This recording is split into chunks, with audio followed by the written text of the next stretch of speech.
Tantôt, on va vous donner des idées de choses à faire en fin de semaine, mais on dirait que, Jessica, vous nous réglez une grosse partie de notre fin de semaine. Travailler sur le terrain. Oui, parce que c'est important à ce temps-ci de l'année. Puis, je ne sais pas si vous vous rappelez, Bruno, en début de saison, on était allé planter un arbre. C'était dans le cadre de la journée de distribution des arbres. Ouais. On était allé apprendre comment planter l'arbre. Bien, je suis retournée voir l'arbre pour voir comment toujours il là? allait. Il fait dire qu'il va bien. Il fait dire bonjour. Mais aussi, il faut le protéger pour l'hiver parce que là, la saison hivernale arrive et il n'y a pas juste les arbres, il y a les arbustes, il y a les vivaces. Bref, je suis allée voir Valérie Roy, qui est technicienne en horticulture pour la Ville de Québec, puis elle nous a donné quelques conseils. Écoutez ça. Valérie, on se retrouve aujourd'hui, vous, moi et notre arbre. Oh, qu'on a planté au début de la saison. C'est des belles retrouvailles. Comment est-ce qu'il va? Il va super bien, il a bien profité. On l'a fait arroser toute la saison. Hein, je le disais, de l'eau et de l'amour, c'est la clé du succès. Donc oui, il va bien, il a poussé, il y a des beaux bourgeons qui s'en viennent. Donc, il y a des belles couleurs d'automne aussi. Donc là, on est en plein automne, l'hiver s'en vient.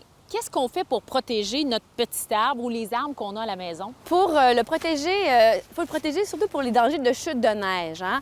Admettons là, la souffleuse qui va déblayer notre stationnement. Il faut le protéger, il faut y attacher les branches pour éviter qu'il casse. OK, d'accord. Donc, comment on fait ça?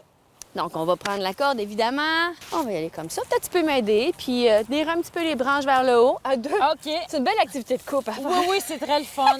OK, on le serre, là. On boudine. OK. Oui, Il est collé sur son tuteur. Exactement. Puis là, on arrive aux branches, là, comme je dis, pas trop serrées. Pour tenir ça comme ça. Oui. Hey, l'arbre me donne des coups.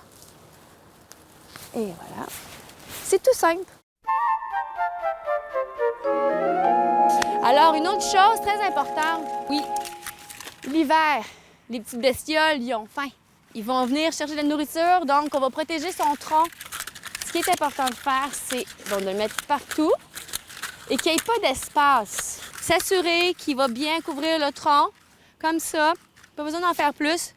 Puis là, il est protégé. Et là, notre arbre, il a perdu des feuilles quand même. Puis il y en a qui ont plus d'arbres dans leur cours et ça fait un bon tapis de feuilles. Oui. Là, on entend beaucoup parler du fameux le feuillet cyclage, de passer la tondeuse dans les feuilles.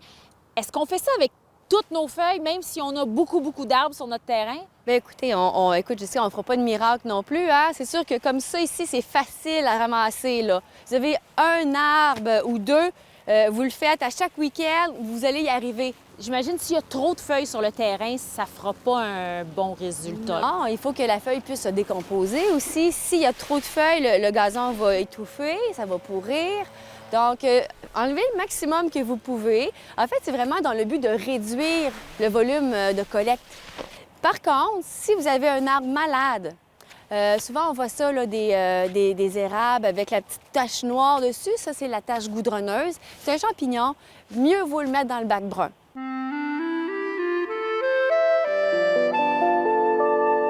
Là, on a parlé des arbres, mais il y a aussi les arbustes sur notre terrain. Qu'est-ce qu'on fait avec nos arbustes? Comme un peu avec l'arbre, lorsqu'il y a un danger de chute de neige, on va l'attacher. Alors, c'est tout simple. Celui-là, là, on va le boudiner. On lui donne un câlin. Oh, un gros câlin. Je le force pas trop. OK. Je le force pas trop. C'est juste le principe là, que les branches vont pas plier sous le poids de la neige. Donc, et voilà. C'est déjà... Est-ce qu'on a besoin de le recouvrir en plus de ça? Non. Non.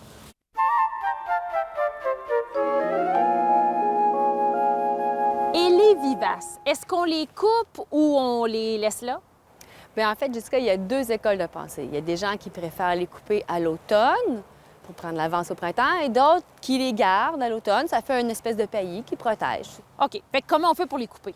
Bien, en fait, ça prend des cisailles. Donc, voilà, on fait juste couper, tout simplement, comme ça. C'est tout simple, voilà. C'est rapide. Des cisailles, c'est rapide. Avec un sécateur, c'est trop long. Donc, voilà. Puis après ça, on ramasse ça. On passe un petit coup de râteau, on enlève les débris.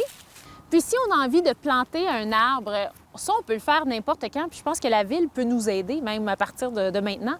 Absolument. En fait, vous pouvez appeler en tout temps au 311 pour faire une demande pour notre programme de plantation d'arbres, gratuit. On plante dans la partie de terrain qui appartient à la Ville, donc c'est une propriété ville. On va le faire ficeler pour la première année. Ensuite de ça, il y a une équipe qui va passer pour l'entretenir, relever les branches. S'il y a une branche qui casse, s'il meurt, on le remplace, on le taille. Tout ça sans frais. Ah, parfait. Donc, on a un arbre, il est gratuit, il se fait planter tout seul, puis on n'a pas besoin de s'en occuper. On lui donne de l'eau et de l'amour. Ah, c'est toujours ça. Hein? Merci beaucoup, Valérie. Ça a tellement l'air simple, vu comme ça. De l'eau et de l'amour, Tout ça simplement. ça se résume à ça. Bien sûr, si vous avez des questions, vous pouvez toujours aller dans un centre de jardin, aller poser vos questions, dépendamment de ce que vous avez sur votre terrain. Ça, ici, c'était pour vous donner Ouais. une petite idée des étapes que vous pouvez suivre. Ben moi, vous avez répondu à 2 interrogations, le ficelage, puis les plantes vivaces. On les coupe ou coupe pas? ou on les coupe pas? Au choix du rôtisseur. Voilà.